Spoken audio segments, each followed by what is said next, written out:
So how do you both feel that the Latinx culture values of resilience impede seeking mental health services? I just thought that that's the way it was. And I also realized once I came across what anxiety was and what panic attacks were, I realized that I had had those since I was a teenager, never knowing. I didn't know until my 30s because it was normal. It was normal for me to live in this state. And when I would share it with my family or my mom or relatives, they were like, se te quita, ya olvídate, like cuando yo tenía tu edad, ¿tú crees? A mí ni me preocupaban esas cosas, se te quita rápido. So it was almost like within the culture, I was being told, don't think about it, don't worry about it. It isn't real. And especially now when we're connected with social media and with everything, we might feel pulled in so many different directions.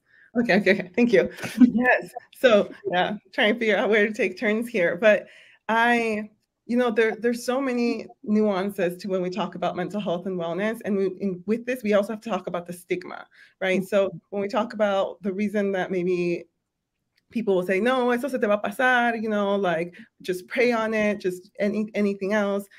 Some folks have, varied immigration statuses, and they might be really reluctant to seek that support because what will happen to me if I do that? Sometimes, someone is a monolingual Spanish speaker and they may live in a more rural area and they may not have access to a Spanish-speaking therapist.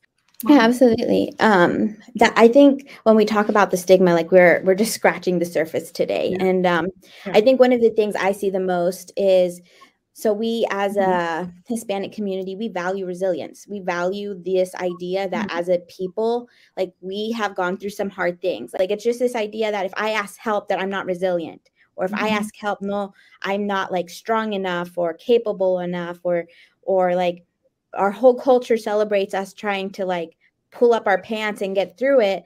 And that in of itself keeps us from getting more help when we need it.